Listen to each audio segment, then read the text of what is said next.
It's all right. It's all right, Fox. Yeah, it's gone now. Oh, can I take it off now, then? It's all right, yeah. Blimey, Riley, Tedward. Oh, I'll do that again. Yeah, must stop. Yeah, I'm sorry about that. I must stop eating them eggs. Oh, God, eggs. It's egg sandwiches on a salad. Eggs are awesome, but not when it's somebody else eating them. Oh. Yeah. Good evening, everybody. Welcome once again to the eModels live stream from Ted here at eModels, who seems to be a little bit out of focus. As always. That's better. And who else is with me tonight? My good friend, but the man himself, Fox Wolf. Good evening. Hello, everyone. Hope you're all having a good evening. Thank you for not going and watching Game of Thrones. Everybody's just switched off. They've all disappeared. Oh, I did debate whether to say that. You're broken now. They've all gone. Maybe they've got this running in the background and just when they do adverts come on Game of Thrones. I don't know. I've never actually watched it live. I only ever watch it via methods. Catch up type things. What we're going to do tonight, the usual round of mayhem and not knowing what at all we're going to be talking about. But first of all, we'll have a look around and see who's in this evening, going back to the top of the list in chat. I know Sergeant Bones was in. He was was he the first and second one? Good evening to you. Matthew Drake as well. Gross Models, never heard of him. Not Chris Williams. Good evening. Yeah, good evening, Chris. Newbie Modeler. That's a new name to me, Fox. I think I know who that is, but unfortunately I do apologise. I temporarily forget. Yeah, what happens is people sort of chat to us in the Boom Hut and things and with different names, and then when they log into the YouTube channels, comes up with a different name, but we'll soon work it out. I know so many people that have YouTube channels and I know them by their name, like Dave, and also their thing name, and then maybe an Xbox Live name. It gets very confusing. So we'll continue now. Phil Davis, Chris Williams, Matthew Drake, I should mention all again. Simon D, good evening to you. Kimbar123, all up from up north. Hey, up from up north. Kimbar says, wait, Game of Thrones is on. Bye all. See, there goes one. You mentioned it. Oh. Right. Have I broken the internet again? Dave, where's the rum gone? Have I broken something? I don't know. Is something not working that we don't know about? Well, it seems all right to me. How can that possibly be, Ted? It's not possible. Dave says he was nearly late. Had to get she who farts in off to bed off the PC. Yeah. Smooth says Jengs Crivens and help my Bob. It's me. Yeah, son. Alex says we're all okay. We're going fine. We haven't broke anything yet.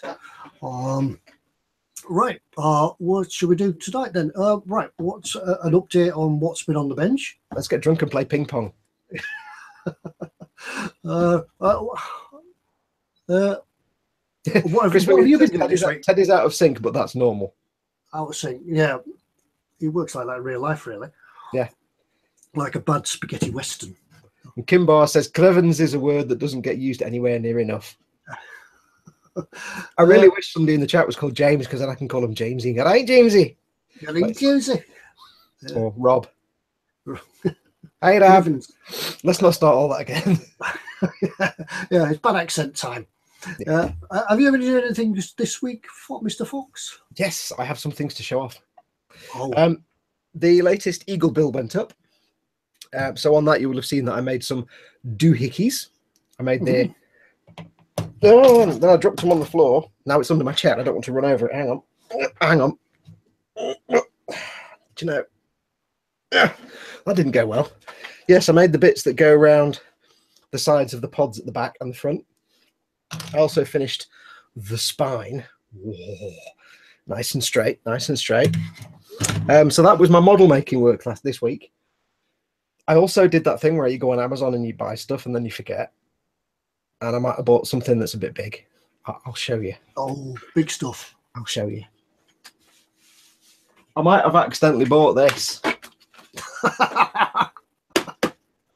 I'll lock it on you, Mr. Fogg. I'll lock it on you. I got myself a Gert Big Master Chief. Not because I wanted one, although it is kind of awesome. I'm going to paint it up and give it a complete paint job, because the paint job that comes with it is a bit pants. So he will be getting a complete repaint. I just wanted to show that because it's like. Does it come as a kit? Almost 3 feet tall. Was that a kit? No, it's kind of an action figure in that this arm moves like that, and this arm just moves like that, and the head moves, and the waist moves, but the legs don't move. It's more just a big ornament, but it's like crying out to be painted and weathered. So that's my plan. It's going to be painted and weathered as much as possible. I guess most people have garden gnomes, but you'll have that. What was that? Most people have garden gnomes, but you're going to have that in your garden? Well, my mum has animals. She's got like a sheep and a sheepdog and a couple of chickens and a rooster and some more sheep and a woman's head and a Norse Viking thing in the garden. So you could have them hidden behind, taking cover behind a rock, just taking pot shot at the... Yeah, maybe Master Chief wants to go out and, like, you know, pick off a chicken or something, or a sheep. You can move it around the garden so the other ornaments would never know where he is. Yeah, so that's basically gonna be my decompression build. Once I finish the eagle, that'll be my decompression build, where there's no building, it's just literally painting it. Although I will try and take it apart to paint it. So that should be fun. I don't know how the heck I'm going to film it once it's finished, but never mind. Oh, just do some still shots and then put them all together. Yeah, I'd rather do a hey and it's finished, but then I'd need the camera to be like on the other end of the room or out in the garden. I think might be the better idea for that one. Yeah. Speaking of the garden, do you ever get Mr. Fairclough around to do his ammo rations yet? No. Well, Tony, for those that don't know, I got those British Army rations, and Tony got a box. I got menu 15. He got menu 19 or 18, I think. We're going to get together and kind of spend all day eating British Army rations, but he had a week off this week just gone, and unfortunately the weather was terrible all week. And then when it came to the one day when it wasn't raining, there were reasons we couldn't get together. So we're hoping to do that maybe a weekend coming up at some point. I've just read a comment I just read a comment by Kimbar. He said he ordered one of those Master Chiefs, but they sent him the Lloyd Grossman version. He got the Master Chef version. Lloyd Grossman. All I've got in my head now is fine oak wood paneling with cocoa decor. That was quick. Yeah, that's quite good. That. Give him 10 points for that one. Yeah, move up a level on that one. Yeah, level up. Zing. Yeah. I'm trying to have a quick look at the Alex Kutel says, Fox, if you pair him with the mega size unicorn, would be like Daddy carries a little robot to school. It will be, actually. I will be getting the mega size unicorn when it comes out. We actually got a question in the chat as well from Matthew Drake. He's going to use XF20 as his main colour. What's the best colour to prime before? I was thinking black. I'm trying to think what is XF20? What colour is that? XF20 is... I can't remember. Let me have a look. You've got it in your list. XF20 is... well, it could be orange flavour something, or it could be a Dactyflex straight cable conduit. Let me actually find out what it is. XF20 medium. Do you know? It's a medium grey. Medium grey. Yeah, my Google failed me there.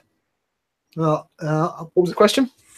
He said he's going to use that as his main colour. What's the best colour to prime before? He was thinking black. If it's a medium grey, I would have actually gone for a grey undercoat. Otherwise, it's going to change the colour too much.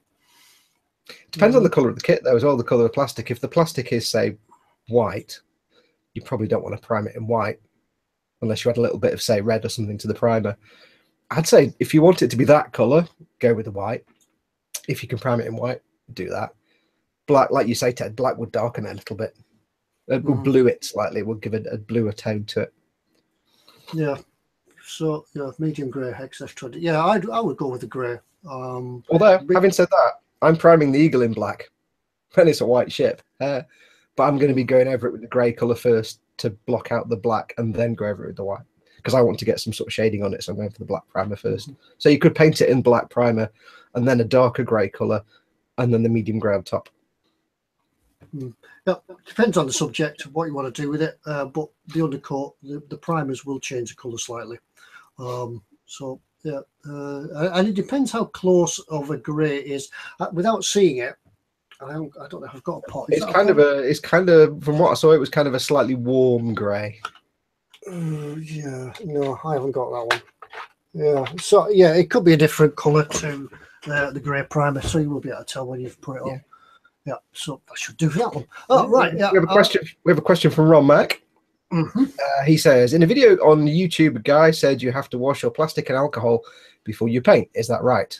Also, he only has one can of Carling Black Label. I haven't ever washed a model kit since I started making models properly, and I wasn't like 13 and doing it because I was a kid. I haven't ever washed a model unless it's resin. Resin you have to wash because you have to get the mold release agent off. Nowadays, there's no real reason to wash a model at all. I never have, and I've never had a problem. If it's a really old, kind of old kit, say an old Airfix kit or something like that, or an old MPC or Revell kit from, say, the mid-80s, maybe you want to, possibly, but just wash it in soapy, in warm water and washing up liquid. Don't wash it in alcohol. I mean, you can do, but be aware that alcohol will damage some plastics. If it's a gumplet, it will potentially damage some of the plastics. And some older kits with softer plastics, it might have an effect on it. So there's no reason to go that far. If it's a resin kit, you absolutely have to wash it. And that's, again, just soapy water. It's a plastic kit. Many years ago, it used to be a given that you had to wash the sprues because of the releasing agents that they used, which was equivalent to something like WD-40 or something like that. But now I believe the process is different. They use a different release agent, and you don't need to do it anymore. So no, I've never done it anyway. But if you do wash them, as Foxx says, wash them in soapy water and then leave them to air dry. Don't try and rub them. Otherwise, you can build up a static charge on them, which will repel the paint, and you're back to square one. So, yeah, just normal washing up liquid. What the Americans would call dish soap. Just washing up liquid, and same for resin. Right. Somebody said, when I got my big Master Chief out, Tony Black says it's probably worth more still in the box. It's like 30 quid. It's not valuable. Yeah. Yeah, it's a fun. Yeah, it's a matter. It's what this game's about, is having fun. Yeah, I'm a big Halo fan and have been for like 16 years. So having a 3 foot tall Master Chief in the corner is kind of cool. But painting him to look realistic, yeah. Dave says he's got a question. When building a 1/32 aircraft, what would you use to scratch build the lenses on the instrument panel? I wouldn't try and build them, actually. I would use some of that micro crystal clear canopy glue and put a couple of drops of that in each of the areas. Just build it up until it becomes like a dome shaped, and you'll be able to use your lenses, do your lenses that way. Yeah, a lot of people say micro crystal clear, which is a canopy glue, and it's the same people that make Micro Solid, Microset, Microscale Industries. It's their clear canopy glue basically, and that is used a lot of times for doing things like lenses on dials and dashboard dials and things like that. But even just PVA glue, if you haven't got the crystal clear, any kind of PVA glue. I've even used my Pledge multi-surface wax. It doesn't build up as a dome. Doesn't build up into a dome, but if you drop some in, get a brush full. So you've got your thing there with the dial in it. You just touch the brush in and it fills up. Let it dry. Touch it in again. Let it dry. Give it a few hours between. You can build it up slowly. It won't give you a dome, but it will give you a nice glossy, shiny thing. But any kind of gloss varnish, canopy glue, PVA glue, anything like that. Yeah, as Dave Black says, Tony Black there says, as like him, I've used varnish. I just build it up with laser varnish, and eventually it gets there. Especially 1/35 scale. Yeah, you're not going to be sort of that detailed, and you sort of represent the glass properly. Yeah, that's the way to do it. So yeah, we'd like questions to keep coming in. We'll try and answer them as we're chatting along and pick them up as we go along and chat between ourselves, and ask questions about anything as well. It doesn't always have to be modelling. This is a modelling get-together group. As I've said in the past, it's just like a group of us all getting together and having a chat in a pub and putting the world to rights and things like that. So we do have a question on that theme from Paul Stewart. who says, question, it's probably the most important question of the night. Question, how many Tunnocks tea cakes do you reckon you could fit in your mouth at once? All of them.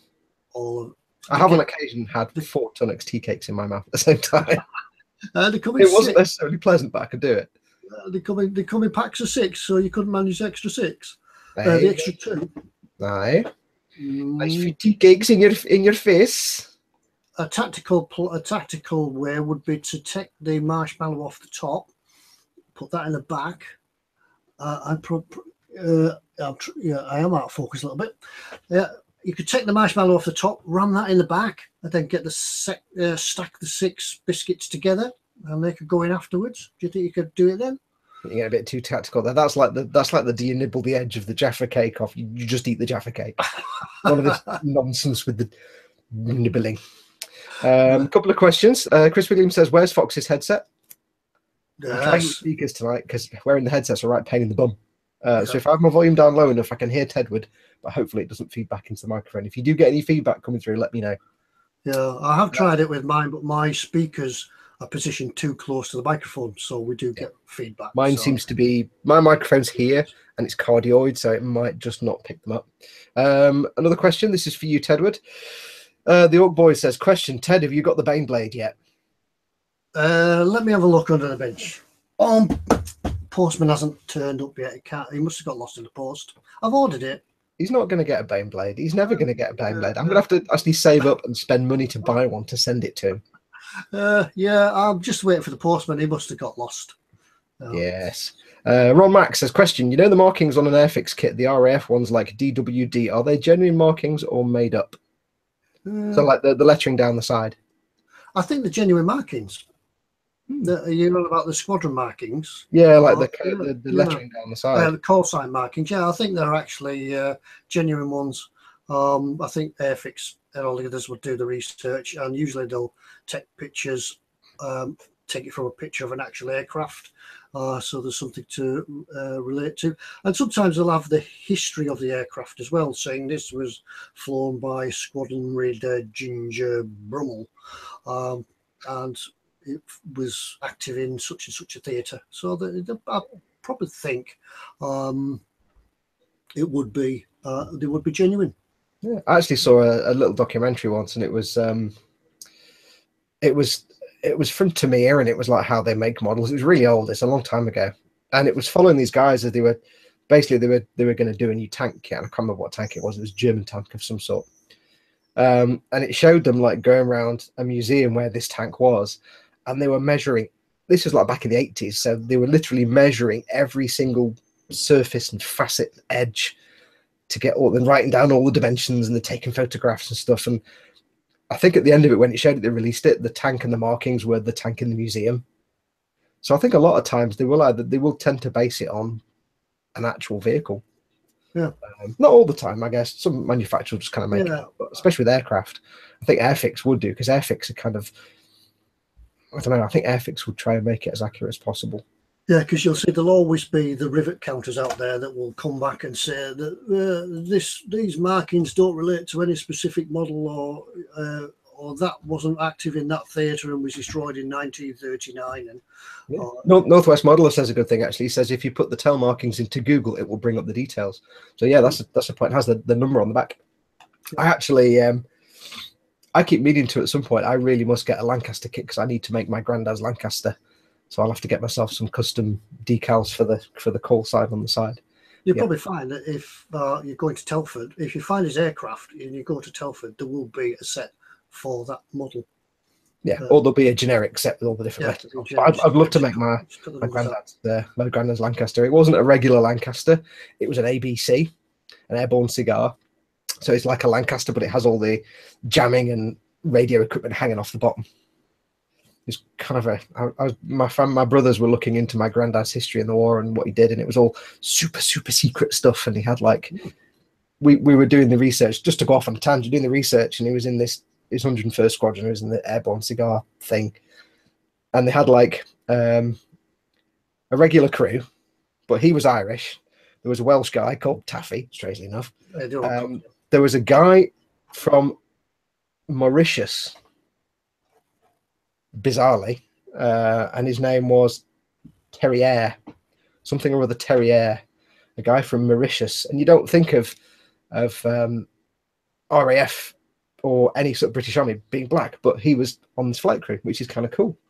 There was also a German Jew who sat in the back, and he was the radio dude.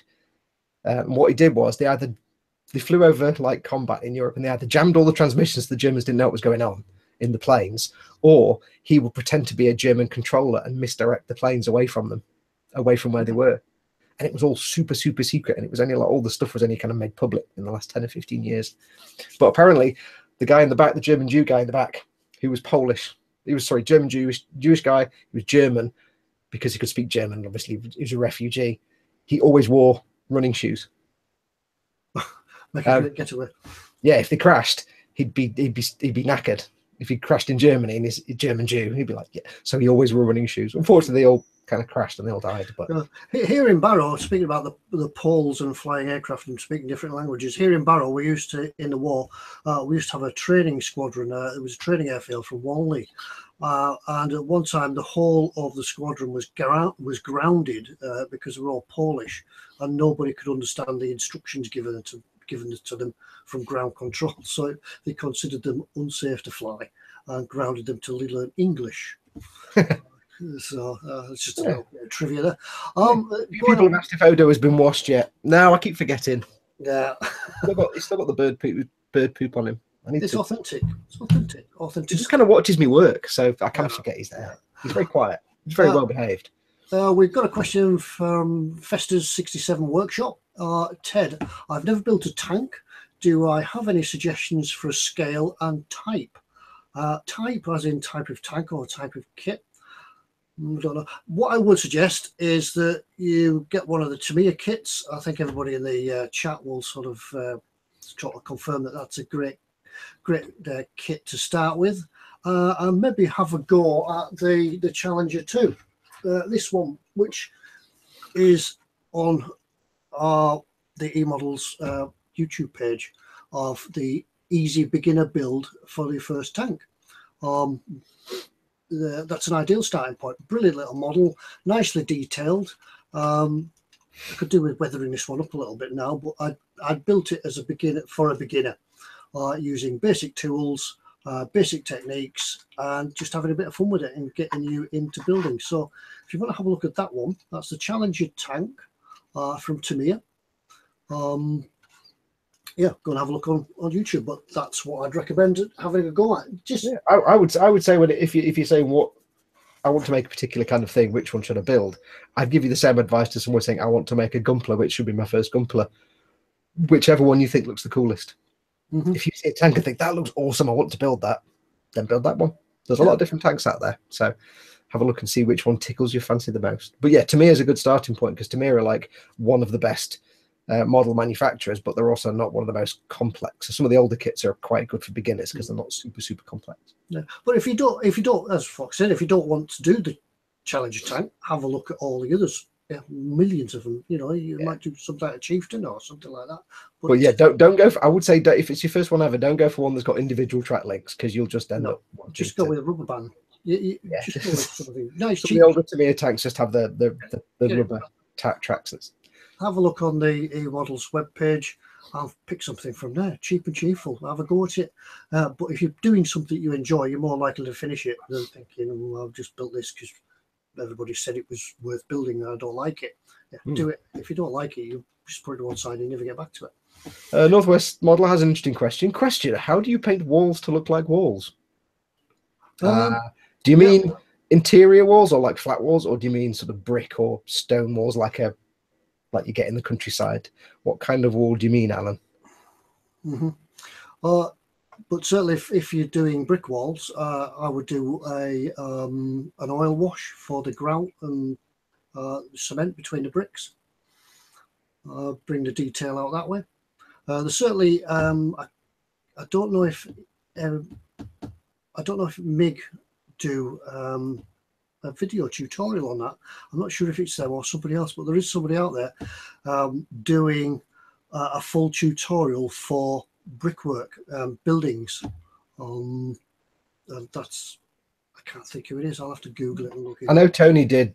Tony did a sort of a method of doing a brick and stone wall when he did his Terminator builds. So maybe go and check that one out. He had like a chunk of dressed wall with some bricks sticking out, and he did quite a good method on that. I've not really done walls. I've done interior walls, like when I did the striker, I did the what do you call it, foam core walls, and that was literally I just painted it 2 colors, so a grey and a blue or whatever it was, just normal colors. Did some chipping with a lighter or a darker color underneath, but then I did some oil paint filters and some streaking with oil paints just to make it look dirty and rough. But I kind of found that if you want to say have like an interior wall but that's got paint chipping off and stuff, just treat it like a normal chip paint. Paint your base color first, like say plaster color, get some masking fluid on there, make all your blobs, and then just paint on the wall colors and strip it all off. Depends what kind of wall you're going to do. But yeah, check out Tony's Terminator video. It's got some, he does that wall there, it's quite nice. Moving down, first question, a couple of other questions have come in. I'm just trying to pick them out as I move down. Waddington, are Revell tanks any good then? Some of them are.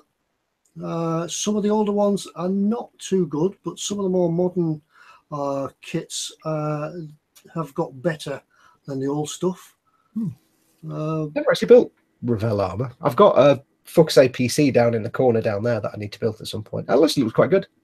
Looks quite. Yeah, they do a lot. Obviously, being a German company, they do a lot of European type armor rather than the UK American type stuff. But yeah, everybody at their own. I didn't actually know Revell did tank. Not well. They do. I think they do modern tanks. They do any kind of World War they II do stuff? like the modern Leopard and things like that. Did they actually do any World War II stuff? Tanks wise, armor wise, I can't think. I can't think. It immediately springs to mind. They probably do, but I can't think of any that spring to mind. They do World War II aircraft and things like that. Yes. Oh, I do have a little announcement tonight, which people may be aware of. And somebody rightly pointed out in the chat before we went live, my Eagle build has now sadly turned into a memorial build because Martin Landau passed away yesterday. Commander Koenig from Space 1999, amongst other things. So a bit of sad news there. Yeah, it's a shit. I didn't realise. I actually thought he died a few years ago. It was only when I spotted it on Facebook today that he was sadly missing. Yeah, a great actor. He was in not Space 99. What was the other one he was in? He was in. Wasn't it Mission Impossible? Was the original series? Yes. Wasn't it from Uncle? It was. Yeah, it was Mission. He did a lot of things. Yeah, a great actor. Yeah, a great shame.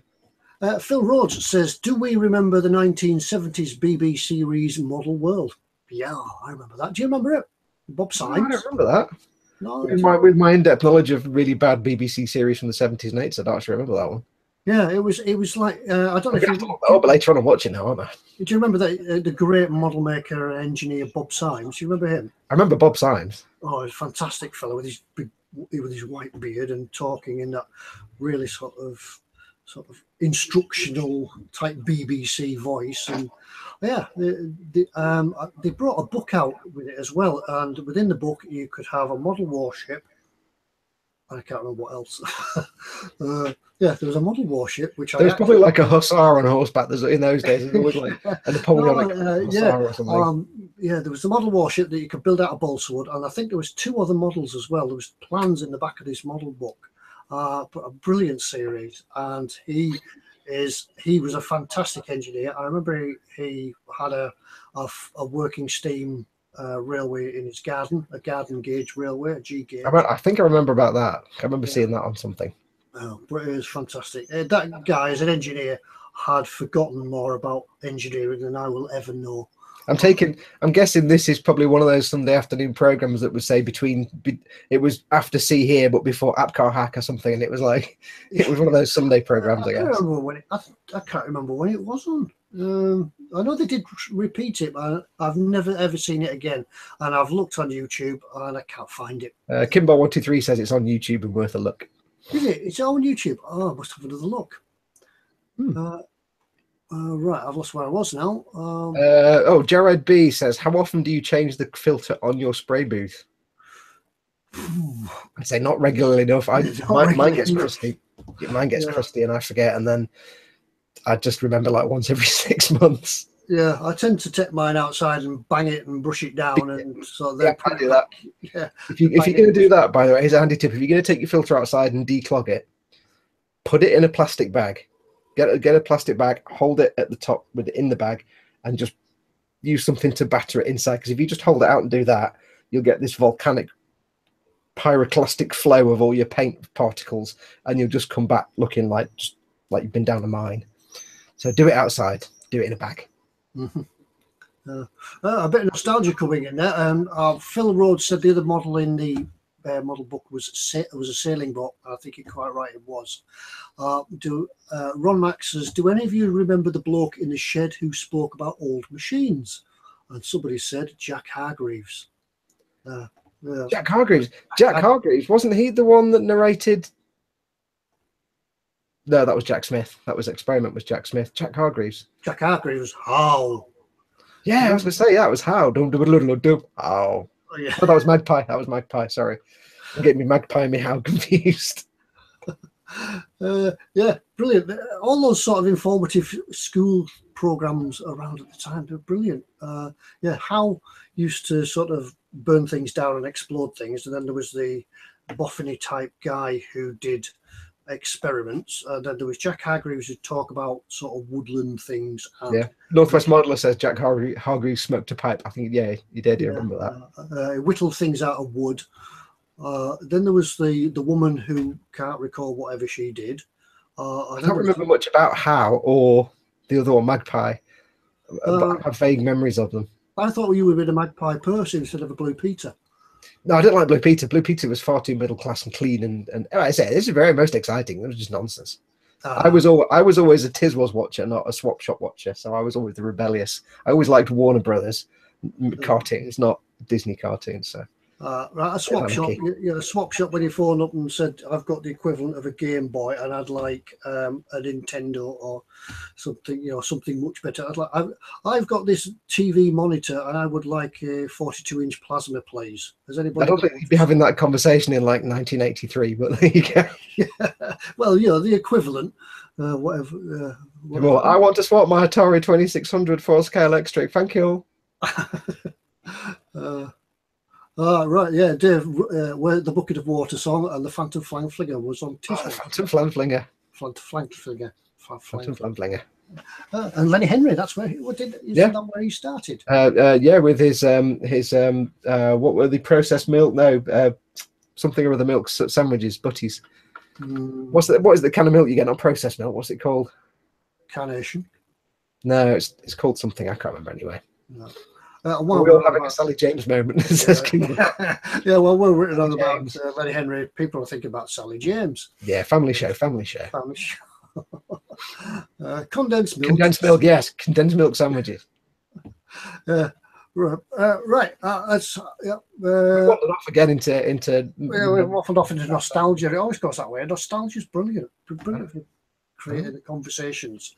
Let's have a look at some of the questions. I think Paul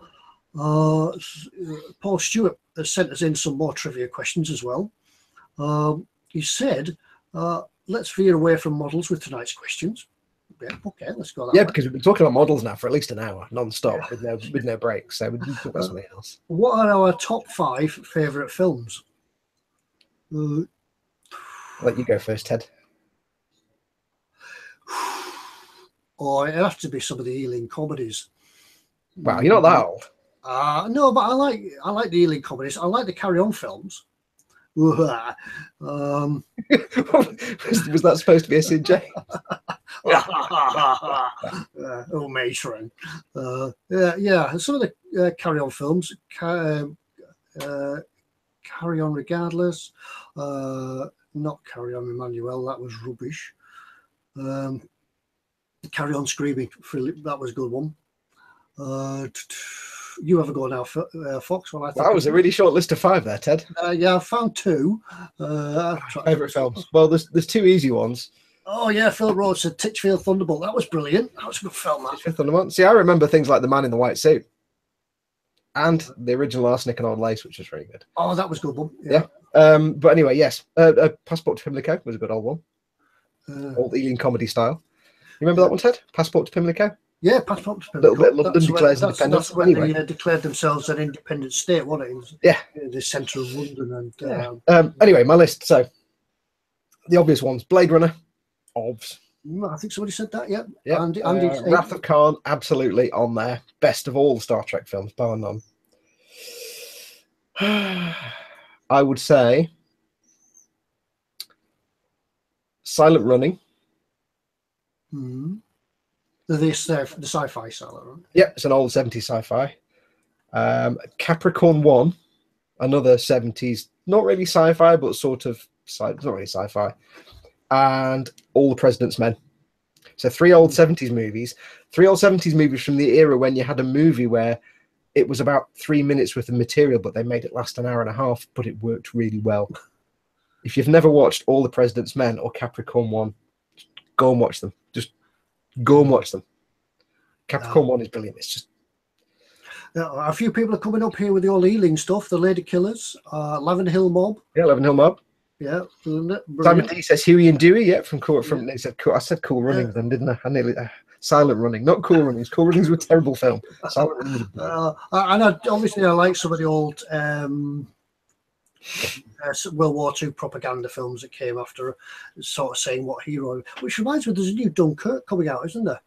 Yes, I've seen that with some interest. Yeah, but it's an American film, so we'll see how much they completely destroy their diet. Who's made it?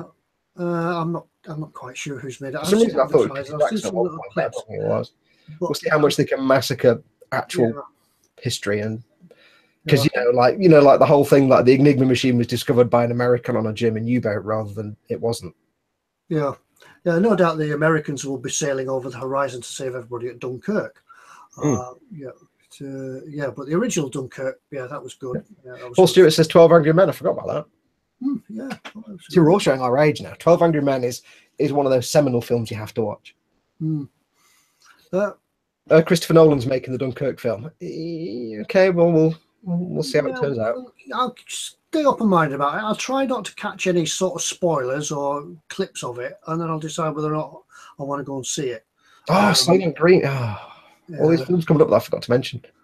Yeah, that's it. When everybody mentions them, you sort of, oh yes, that's a good film.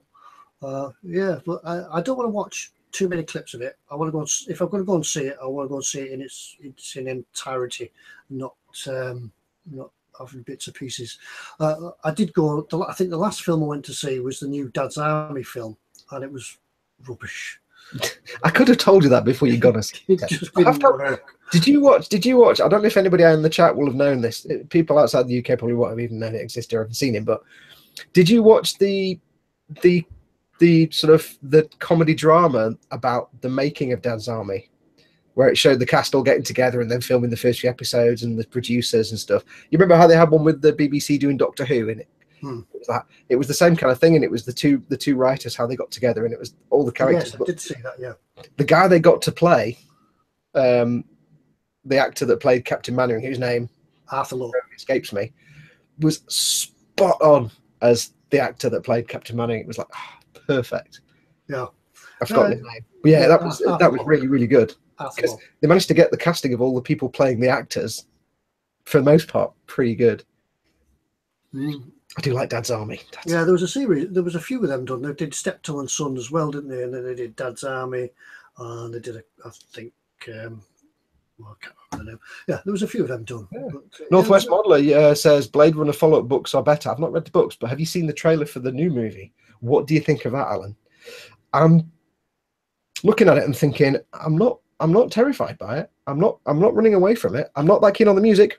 Somebody's trying to copy Vangelis miserably. They should have just got Vangelis to the music. But yeah, Alan, what do you reckon to the trailers for the new movie? It's kind of got me interested. I might go and watch it. I mean, I'm going to have to go and watch it, but I'm not worried about it, it seems, for some reason. Ted doesn't know what we're talking about now. No, sorry, you've lost me on that one. Do you, continuing his theme, Paul Stewart says, do you have a family-friendly party trick? Is there something you impress your friends with in the pub or the relatives when they come round for drinks on Boxing Day? I've managed to never actually injure myself falling over after too many sherbets, but other than that, no. It's usually when I've had too many sherbets, as you say, and I probably can't remember the party trick. But hopefully, it is family friendly. But no, I'm not I'm not a magician. I don't do anything with cards. I can't even play cards. But no. No, I don't. Just going back to Blade Runner, Northwest Modeler Alan says, Foxx, it looks interesting. Seems they have kept the Blade Runner concept. Yeah, for those who aren't Ted and know what we're talking about, it does seem to have the same kind of look and feel to it. And they've even got the Atari logo in there at one point. It's like, yes. So it's not putting me off. Like you see a trailer for a movie and you think, oh God, it's just going to be absolute pants. It's not putting me off. It's not putting me off. It might be good. It all depends on the story. Ridley Scott's got some talent, but he can either make an awesome film or he can make a really, really bad film. So we shall see how it comes out. I'm optimistic about it. Well, you totally lost me on that one. Sorry. And a final question. Final question. What's your favourite flavour ice cream? Pistachio. Pistachio? Oh, I love pistachio. Thunder and Lightning's mine. Have you heard of Thunder? Do you have Thunder and Lightning in Manchester, or is it just a local?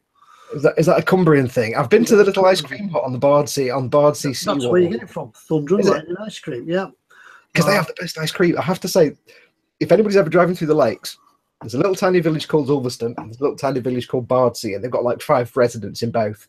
Between them, there's a seawall, and there's a little tiny box on the seawall, and there's a little man in there that sells ice cream. It's the best ice cream you'll ever have. I've never heard of this Thunder and Lightning, but last time I had one from there was like 1987. So yeah, I think it's got caramel, and then it's got crushed chocolate bars in it. Okay, it's all mixed into the ice cream. It's gorgeous. Yeah, it's good. Right, and finally he said, did I ever think that model videos would lead to me having a catchphrase? Slap it on. No, I didn't even think it was a catchphrase. But you underestimate your co-host. Yes, it's good of you guys that you have picked up on it, and yeah, I'll have to get a T-shirt with it for slap it on. Scott Sutherland says, somebody asks if if either of us like Red Dwarf. Ted won't know what Red Dwarf is. I don't know what Red Dwarf is. I did used to watch. I can't remember the names of them, but I did used to watch them. Red Dwarf. It's quite funny. I think we should just sit in quiet for a minute now and just contemplate the fact that Ted knows what Red Dwarf is. Well, Scott Sutherland says, our man in Orkney, hello, says he just missed out on meeting Robert Llewellyn not long ago. Ask Tony if he'll meet up with you. He looks just like Robert Llewellyn. Trust me. Yeah. First thing I thought when I first met Tony for the first time was, my God, you're Crichton.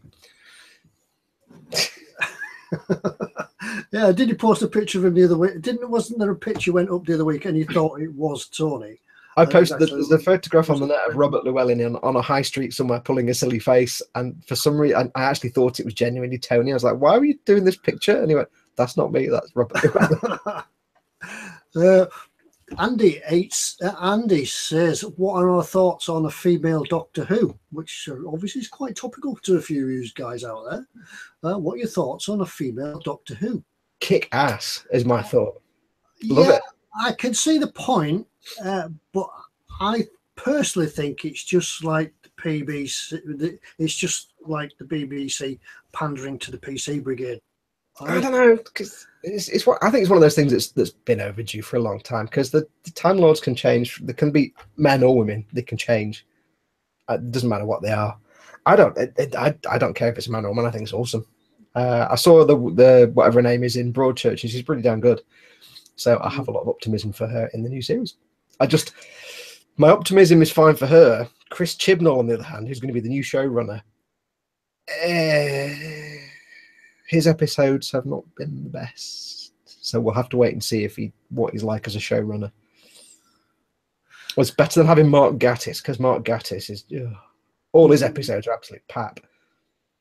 No, I've never, to be honest, I've never seen Doctor Who for a few seasons now because I'd got fed up with it, and ever since John Pertwee left, I've had any much interest at all, really. So basically, stopped watching it in like 1978.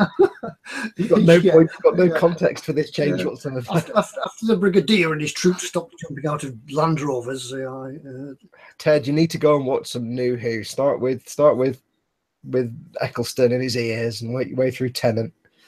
I have a lot of catching up to do. So trust me, it's nothing like old Doctor Who, good modern Doctor Who, or New Who as it's called. New Who is, for the most part, awesome, with a few clunkers here and there. Yeah. I used to like it when there was an episode with the Brigadier and his troops. Oh yes. Yes. Nobody ever got hurt. And people in costumes that you could see them. Somebody asked in the chat, although it's gone and I can't remember who it was now. It's moved slightly now, but somebody said, "Whatever happened to Tutti Frutti ice cream?" I don't think anybody actually ever understood Tutti Frutti ice cream. Anything Tutti Frutti is a product of the 80s, I think. It doesn't exist anymore. I remember the back of the sweet, so I don't remember the ice cream. I don't remember much about it. I just remember not actually understanding Tutti Frutti at all. It never worked for me. Right, some more questions are coming in. Let's just find them again. Chris, if Chris is on tonight, Chris, I've sent you a t-shirt this morning. It went in the post, and last week's winner as well. The t-shirts went in the post this morning. Apologies for the delays, but it's just a matter of getting a chance to get round to the post office. So we'll do another t-shirt giveaway again shortly. Yeah, Ted has to get them in the post office, but he's also on a boat a lot of the time. So yeah, in any other job, I would have just taken them to work and just sneak to the post office. Don't forget, he lives in the lake, so his nearest post office is like 300 miles away. Yeah, so, and only open for like 3 hours on a Tuesday, and that's it. And the postman comes around with his black and white cat every 2 days. If you phone the post office, the guy's like, "Warmington 4242." A question for Scruffy Pup. I think I've seen him in. Have we seen Scruffy Pup in tonight? I wonder if this is the same question as creating lenses for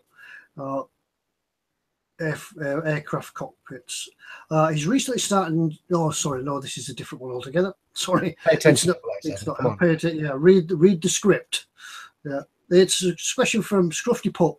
He's recently started using Tamiya extra thin glue, and he's not having a good success with it. It either does not stick when connecting the parts with a small contact point, or the parts come apart even when they've been clamped together overnight. He's had no such problems with the Revell contactor glue, and what's he doing wrong? Thanks, Scruffy Pup. Fox and I discussed this one just before we came on air. I probably think you may be using the extra thin glue incorrectly. It works a little bit different to the Revell contactor, whereas the contactor you could run a bead of it along one side of the plastic and then put the parts together. With your extra thin, that stuff works better on a capillary action. So you clamp your two parts together. You clamp your two parts together like in this tube here. Clamp them together, and then run the Tamiya extra thin along the line. And capillary action will take it in and bond the two parts together. If you're using it like Revell contactor, and you're putting a bead on each side, then you put that down, and you put a bead on along the other side, and then you pick that bit up and you put them back together. Your glue's probably already evaporated. It evaporates super fast. Evaporates super fast, and that's how it makes the plastic melt. So what you need to do is run it along the seam and in capillary action, clamp it together, hold it, and it should go off, not immediately, but it'll start to take effect. It'll start to grab almost straight away. But that's the only thing I could think of. Yeah, I mean, as Chris Williams calls it, caterpillar action. It's not about your capillary action. It's about get your two parts and either have them a little bit apart, get the glue in there and squish them, or just get them together. If you say gluing two little things together, you put one thing on the other thing and then just touch the brush around it. It will suck it in. The only other thing I can think of is perhaps what you're gluing together isn't polystyrene. Extra thin is a polystyrene welding cement. It melts the polystyrene. It reacts with the polystyrene in the plastic, melts it, and welds it together. It won't work if what you're working with isn't polystyrene. So, for example, ABS, it may glue it because ABS contains polystyrene, but it may work on some ABS if it's got enough polystyrene in it. But if it's not got much at all, there's nothing for the glue to work on. So ABS, it won't stick together. And obviously things like glass and wood and not plastic, anything else, it's not going to work at all. It's a welding cement. So I think what's most likely is it might just be you're not being quick with it, or you're doing it slightly the wrong way. Do it in the gap rather than on each part. And then, I mean, you can put a bit on each part like you would do traditionally, put it together, and then run some more glue along the gap or along the join or the edge of whatever you've glued together. You can be quite generous with it because when it dries, because it's so thin, it does evaporate quickly. And if you do get any little bits left over, like you won't get a blob of glue like you would with the contactor, you might get a little bit of a shiny bit. You can just very gently sand that away. If you get big fingerprint in there, you won't get big blobs of glue everywhere, so you can be quite generous with it. When you say like me and Ted and Tony, we'll always, quite often what we'll do is put two pieces together and then apply the glue. Depends on the piece. If you've got two big flat things, like if I was trying to glue that to that, then I wouldn't use the extra thin. I'd use something like the contactor because I can put it on there, yeah. And I can then just stick them together because I've got big surface area. But if I was gluing two little things together, like a tiny component into another one, I just put it in place and touch the brush to it and it'll suck the glue in. So you can be quite generous. Mm-hmm. Yeah, good. Yeah, that's the way I do it. Yeah, that's the way I do it. I do have some contactor glue in the drawers. It always comes in handy. And I've even got some of these. Yeah, there's a contactor glue. I've got some tubes of glue. You know, tubes of glue. You know, the stuff that comes with your little starter kits with those paint pots and things. I've got some of them kicking around as well, just for that very job. The last time I used a tube of glue was like 1985. Yeah, remember you used to, when you finished for the day, you used to put a pin in the end. Question that you might know, Ted. I have no idea, but you might know from your boat building days. Ron Mack says, do any of you know if you can fit a motor to a 1/32 scale Junkers JU88 engine? It's by ICM and I wanted the spinners to turn. Yeah, I have no idea, but I'm sure you probably can. Yes, you can. And there are some quite freely available small motors, and you usually find them in things like CD drives, things like that, all CD players. You'll find a very small motor in them. Or you can buy them, or you'll find them online really easily and very cheaply, something like 10-15p each, some really small motors like that. The only problem I would probably think you would have would be running your cables, running your wires around the aircraft to actually fit the motor, to get it in and then supply the motor with juice. But yeah, you'll find some really small brushless motors. Yeah, it can be done, no problem. 1/35 scale, easy sort of size that. Some really tiny motors out there. The only other thing that will probably be a problem is getting the spinners to fit on the shaft,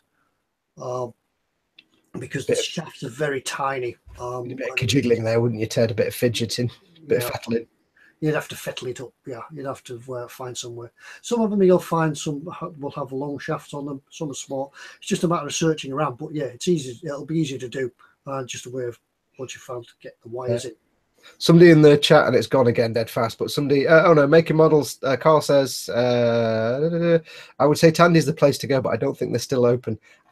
I don't think Tandy exists anymore. I think Maplin is your go-to place now. Yeah. But I always remember like Tandy was, if you got a piece of Tandy equipment, you peel the label off, and under the Tandy label is an Archer label. Under the Archer label is a realistic label. Yeah. Tandy was a great place to go for your electric bits way back in the day. Yeah, I remember Tandy and Radio Shack. That was a Radio Shack, same thing, same company. Is it the same company? Yeah, it's all Maplin now. Maplin's your place to go for your bits and bobs.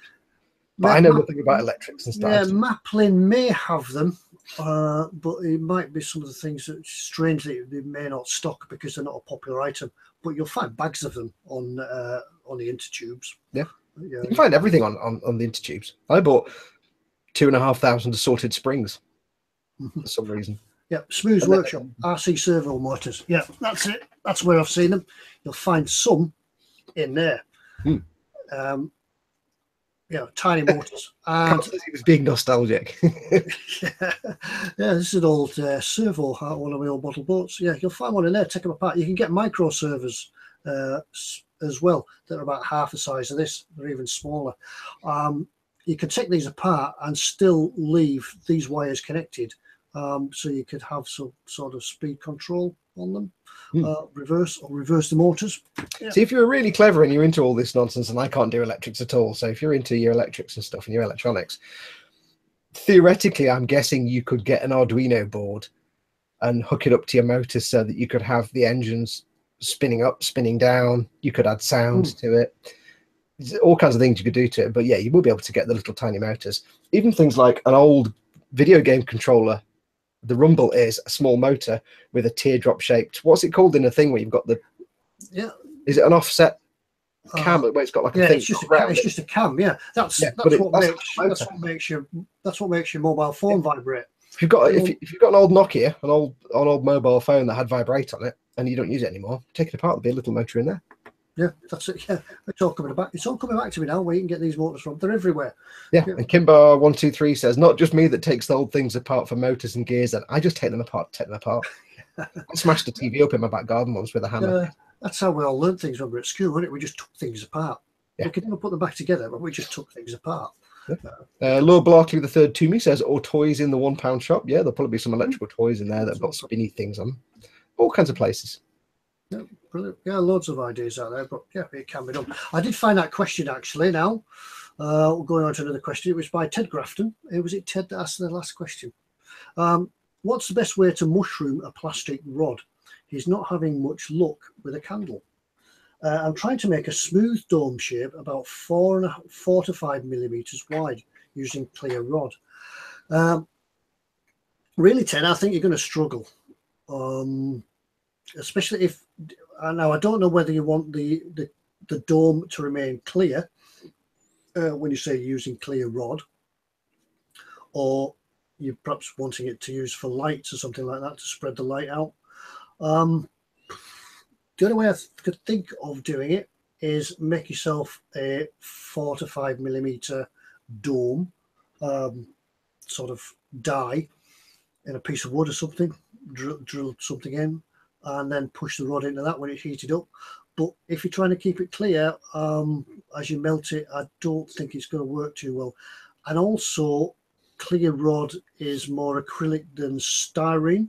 It's acrylic rather than styrene, so it doesn't quite melt the same. I mean, mushrooming is something you'd normally do on, say, fiber optic stuff when you've got the fiber optic sticking through and you want to just cut it off and then mushroom it so it doesn't fall out. Clear rod, I mean, you can get clear styrene rods as well, but clear styrene tends to be very brittle, so it's more often than not, if you get a rod of clear, it's probably acrylic. Yeah, if you heat it, it does. If you use a candle or something, it will kind of go black and horrible. You could try a soldering iron. Or holding it close to an iron wouldn't really be hot enough. I'm not really sure. Yeah, I would try make yourself a mold. Yeah, well, Smoo actually says you would need perspex to heat mold it. Yeah. And then if you are using it for light, you're going to need to polish it back. Really take a long time. May not be possible. If you're using it as we spoke about, I'm not sure if it was you that posted the question before, or was it where's the rum gone? If it's for cockpit interiors with instrument dials, just go back and try and use the varnish type effect. Varnish or clear glue. Tony Black says cast it in clear resin. Could be an idea. You can get yourself some, can be plasticine or clay or anything, and like Ted said, make the shape you want, like a dome. If you want a dome shape, just get something with the right diameter and squish it in, and then just fill it with clear resin. That might also work. Well, lots of ideas out there. Right, let's see if we've got any more questions. Jamie Bourne, obviously he's painting his figures again. He's wondering this time. Hi Ted and Fox. I'm wondering, but have you seen the Tank Museum and Monopoly game? Can't say I have. Have you seen it, Fox? Have you seen? No. Has anybody seen the Tank Museum Monopoly game? No, I haven't seen that one.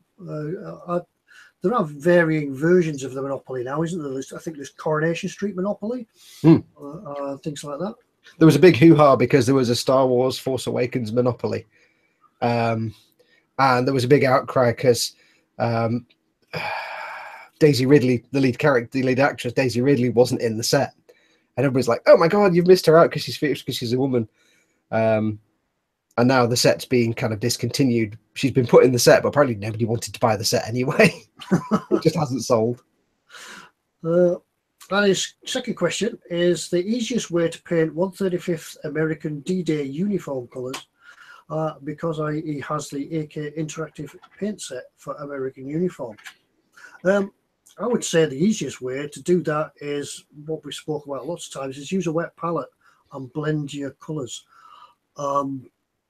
Choose a colour, maybe a black primer for the olive drab, and then have a look at some photographs of uniforms. Have a look at how it wears and where it wears, because you'll find that even though they're in the same unit, they're in the same army, they're in the same unit, they're in the same platoon, all the uniforms are going to be different colours, different shades of green, different shades of brown. The leather will wear on the belts. The webbing would wear on the rucksacks and stuff like that. I'll tell you what I can do actually.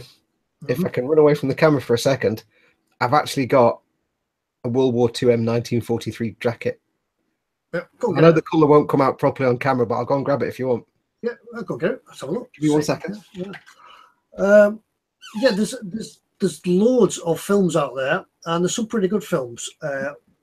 Even though Hollywood may make terrible films, some of the colours of the uniforms and the vehicles and everything else is pretty accurate because they've tried to make it as realistic as possible. So have a look at some of them and see how it works. The AK Interactive set is a pretty good set. I've got some around for vehicles and things like that. But yeah, use yourself a wet palette and use it just to blend the colours and take your time with it. Do one at a time. Just do one at a time. Just try and paint them all with the same colour. Getting them all in a row. Paint them. So just I am returned. He's back. Oh, the man's back. Right. So this is a World War II M1943 paratrooper jacket. I don't know if the colour will come out, but just to give you an idea of, it's actually in amazing condition. It's not particularly worn. The lining's very similar colour. I don't know if this is helpful or not at all, really. Yeah, you do get wear and tear on the cuffs around here, light areas. So you do have some dry brushing highlight potential there for where there's creases, because it does crease. It does crease and the creases stick. Yeah. Is that helpful? I don't know. Yeah. I saw I haven't been to the pictures, but one of the recent films I have seen is Hacksaw Ridge. I know it's not actually D-Day, but the colours in the uniforms and the reproductions are brilliant. Yeah. You can see it on there. It kind of hangs kind of funny, but you get the idea of the creases around where the waist string is, the pull string. You get lots of creases on the edges, on the cuffs. So yeah, do some highlights and some shading on 1/35th scale. Yeah, you should be able to do a fairly decent reproduction. Yeah, I'm going to take this off now because it's really warm. Especially with the AK set. I've actually got two, and this one's the better condition one. So yeah, well, Max says, "What's on offer in eModels? He's got money to burn." Now we're going to have a look at that in a moment. Ooh, I'll just check my favourite question. See if there's any more. I'm out of breath now. I had to wrestle that 13 jackets on the banister to get that out. Right. Another question. Yeah, I can't seem to find any more questions. I've run out of questions. So should we go and have a look at what's in store? What was that? Sorry, I was totally not listening to you then. What? Yeah, Ron Max said he's got some money to burn. So I think we'll go and have a look at what's in store, shall we? What we've picked out for this to lock it to you. Right, lock it to me. I've got a screen share and I've got to look past my camera to try and find the right button so I don't knock us all off. So screen share.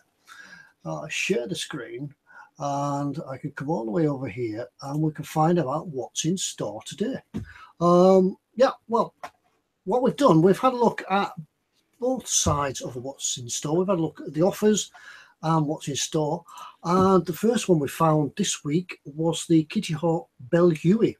Now, I think anybody that's watched MASH or any of the Vietnam War films will have seen the good old Huey.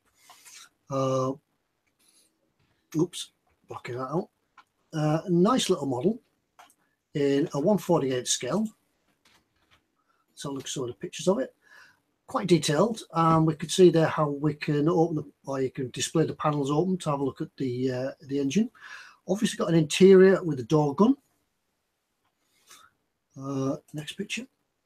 Yeah, I have to admit that helicopters do give me the heebie-jeebies. Yeah, personally, I'm personally I'm not a big fan of helicopters. I do like looking at them. I do like the real thing, but I'm not really a fan of building them. I'm impressed by anybody that can do helicopters because I've just never been able to. Yeah, I do like the green skylight windows. I was just going to mention them. I don't know whether they are actually coated green, whether they are actually green or they would need to be coated. I would guess they're probably not green. Yeah. You never know. They might be, but probably not. Yeah, whether they're clear plastic. But yeah, and another thing as well, these were. There's still hundreds of them flying around. And in fact, one quite often flies over Windermere. So you're not just stuck to painting it green and making it a military helicopter. You could do it in any colour scheme of your choice. Yeah, Chris Williams says, and now I have the MASH tune in his head. Yeah, I know it. It's going through my. I've got and the Smash tune apparently as well. Yeah, even though this is a Vietnam era, not a Korean War era helicopter, but never mind. We'll ignore that for the moment. Yeah, but yeah, there is lots of detail in that one. Looks a very nice model actually. Yeah, and there's that Sikorsky next to it. I don't know. I'm not up on helicopters. You must apologize. Must excuse me. Yeah, so there's that one. Cool. To clear that off, if I can find the close button. What's next? Panzer IV. Nice little model, 1/35 scale. Somebody was asking before about a model to build, a first tank. Panzer IV is quite a popular subject. Is that a Panzer VI or that's a Panzer VI? That's a Panzer VI. Yeah, I was reading it wrong. I do apologise. Panzer VI. I was going to say, I was reading it wrong. Learn your Roman numerals. I don't know. Panzer VI. Yeah, that's a nice little kit. A bit of photo etch. So maybe I take back what I've just said about for a beginner. There's a bit of photo etch in there, but for a beginner might be a bit of a step too far just at the moment. These are the up here radio aerials, so this was probably depicted as a commander's tank. There's a little opening there. I don't know if there's an interior with this. Let's have a look. No, I don't know. I don't know if there's an interior with it. It's just showing the case. I wonder if it's at the same vehicle. Oh, I don't know. Oh, move that back out. So that's 50 quid. Down a tenner off that one. For the Panzer VI. I do apologise. Panzer VI. Tank that we all know. The Dragon 135 Tanker 1. The initial production. This looks like it's got loads of detail on it. Oops, something fell over in a workshop. This looks like it's got loads of detail from this photograph here. I can't zoom in anymore. Which kit is this one? It looks like it's. I don't know. Sorry, I'm just thinking out loud here. A few photographs all around the vehicle, nicely detailed, nice crisp, clear lines. Could be quite a nice kit to build.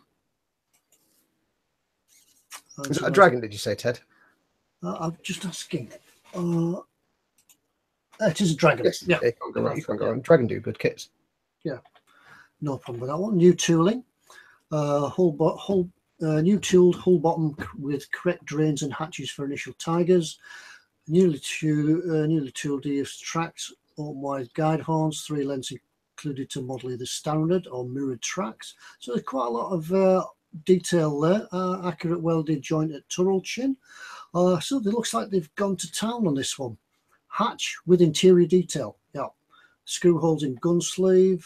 A lot of detail. A lot for the rivet counters out there. You guys that like all your detail, it looks like it's all up. Oh, look, see the drop down thing? Had to cart. Let's go back. Next one.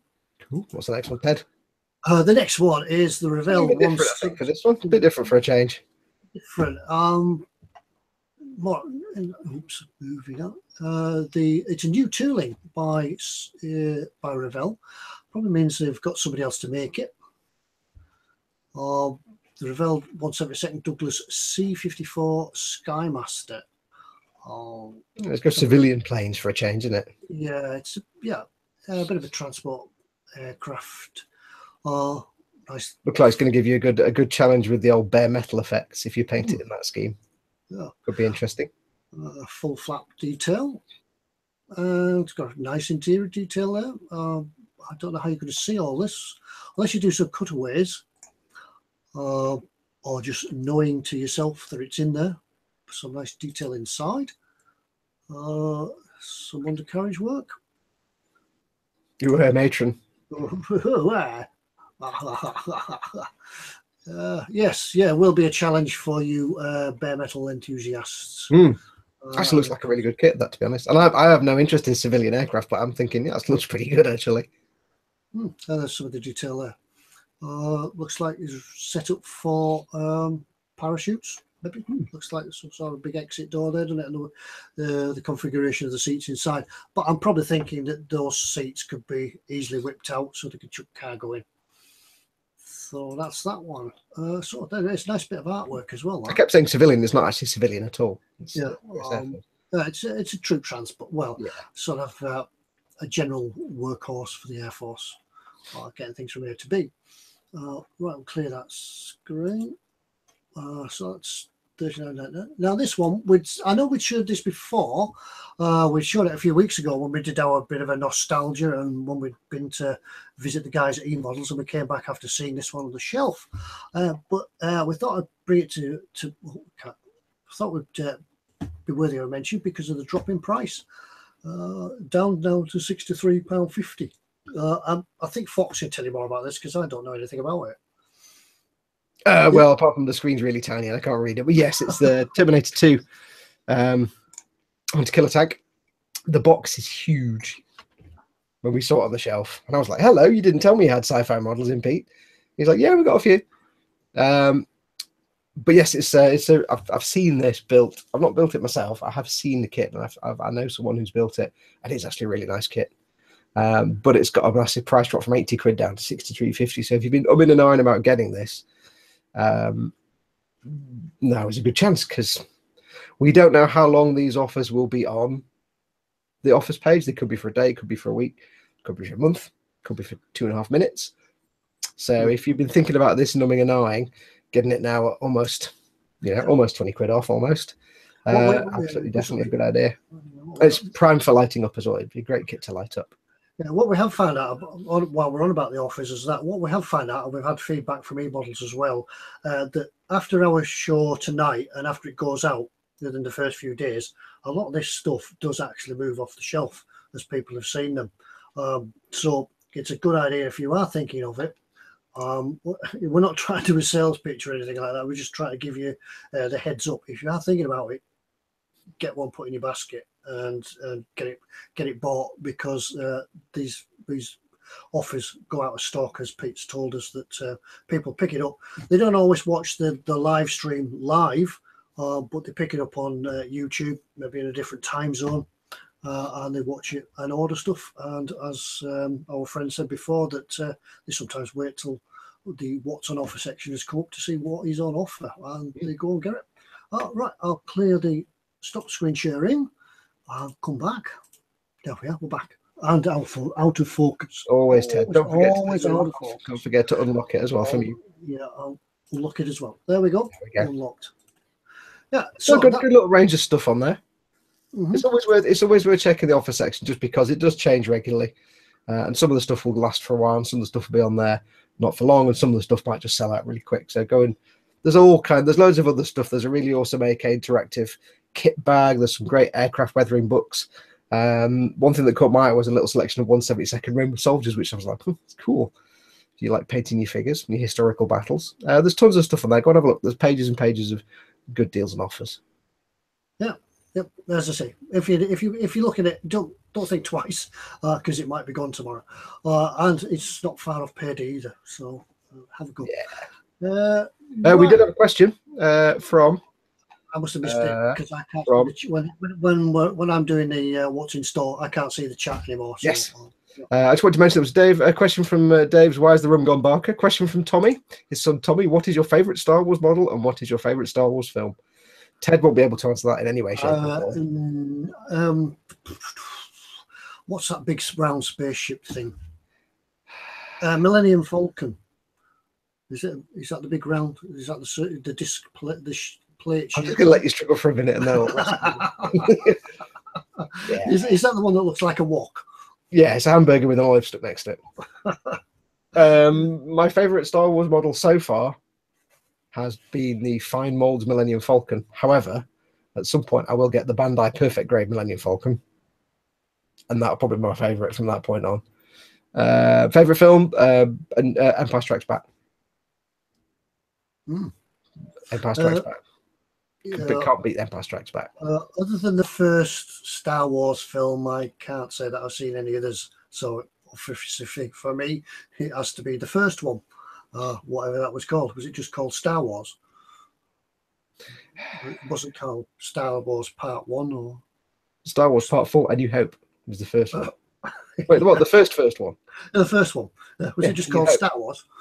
It's called Star Wars, A New Hope, Chapter 4. It is a time of it is a time of such and such and such. Yeah, so that's that question answered. Honestly, I do like that Millennium Falcon. I just like the shape and the unusualness of it, and it's probably it's big.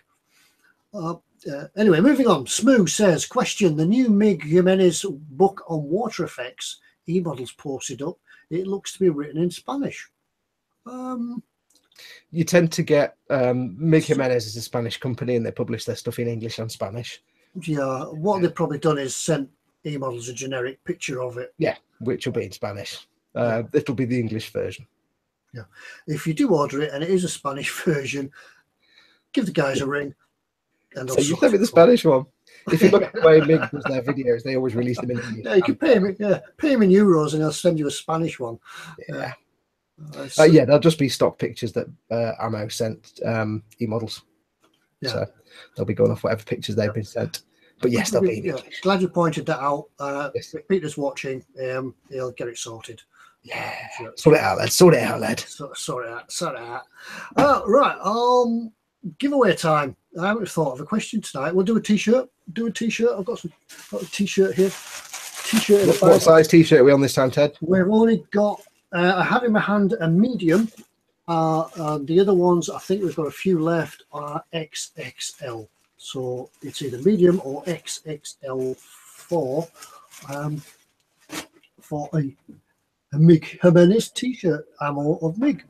Now I've got to think of a question. You did. I've got a question. Go on. Really simple question. It's a really, really simple question. Yeah, it'll definitely be simple questions. Yeah, I'll do the question. As always with these giveaways, with the mugs and the stickers and the t-shirts, if you've already got one, you're more than welcome to have another go. You can win another one. It's absolutely fine. If you don't want to win another one, though, just don't answer and then let everybody else have a fair chance. It just causes all kinds of chaos. So if you want to win another one, you're absolutely welcome to. But anyway, let's have a look. Okay, nice and easy one. Seeing as we did Helicopters. What is the name of the big helicopter with 2 sets of rotor blades? Go. Yep, I know that one. I know. Can I answer?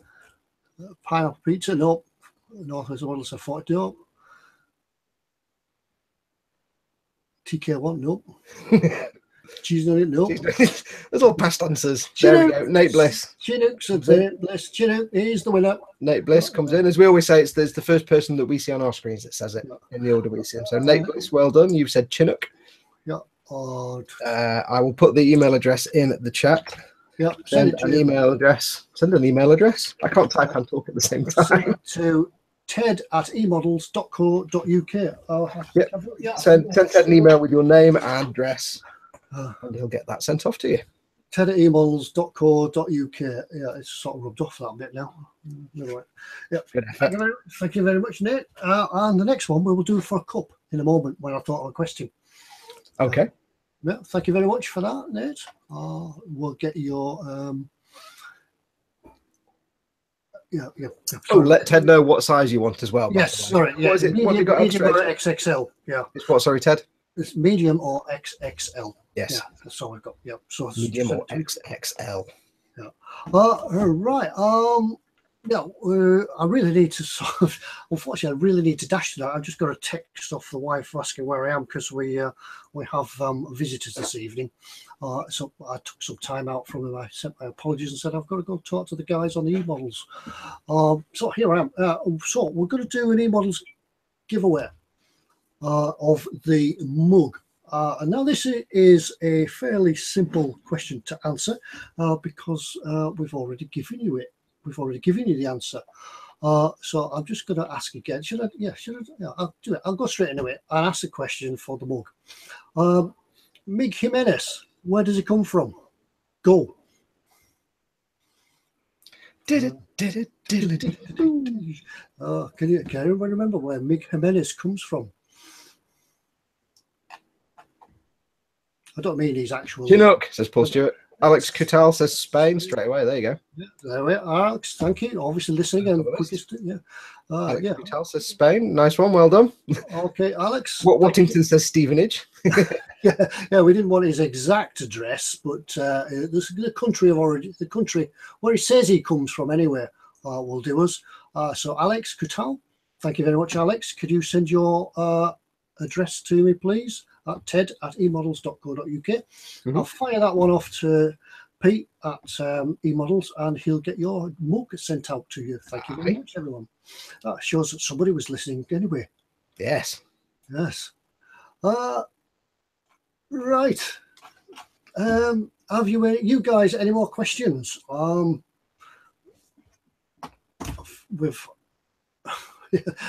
old boy says he's come from Earth.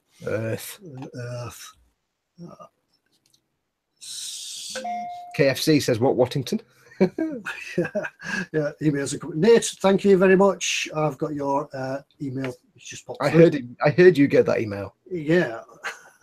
See how quick these guys can get it through to us. Yeah. Oh, he lives in Cornwall. Very nice place. Yeah. All right, my barber. That's not Cornwall, is it? If I do that. Cornwall. This ain't Cornwall. Sawyer. Is this more like Dorset? I don't know. Yeah, which side of the bridge? I may have been better at the Scottish than the Cornwall. That's not saying much about my Scottish accent. Anyway, I think it's about time to wrap it up tonight because also what the lady is asking where I am. I think my wine is getting warm. Is it SWMBO there, Ted? Yes, yeah, that's it. That's right. Thank you very much, everybody, for this evening's participation. And it's really wrapped through tonight. We've already been on an hour and a half. We actually have one very last quick question from Ron Mack. I have a day-old packet of onion rings from the takeaway. Should I eat them or chuck them? Even I wouldn't eat them. Do you not? Onion rings? Not onion rings. Day-old onion rings or any onions that are day-old. You may be getting a house pipe situation, so I wouldn't.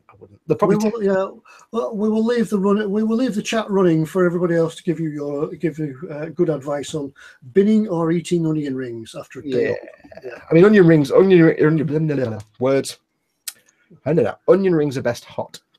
If you have them cold, they're a bit mingy. Not very good. Right. Right. Let's call it a night on that. Thank you very much, tonight, everybody. there you go. Thank you, everybody, for joining us. Thank you very much for your participation and your chat and your questions. Don't forget, you could always email me your questions to the same address at ted@emodels.co.uk in time for next week, and we'll do our best to answer them. And always, if we can't answer them, we'll find somebody that will, or we'll just make the answer up. Thank you very much for your participation. So I'm going to say good night. I'm going to go back and join the family and get ready for work in the morning and back out in the sunshine. It's been a glorious weekend. Hardly spent any time at all at the bench, unfortunately. So it's time to go. So it's good night from me, and it's goodbye from my friend over there. Adios, amoebas. Good night, everybody. Don't forget, if you don't know what to do with it, just slap it on. Bye. I went a bit wonky at the end there, didn't it? Oh. Is it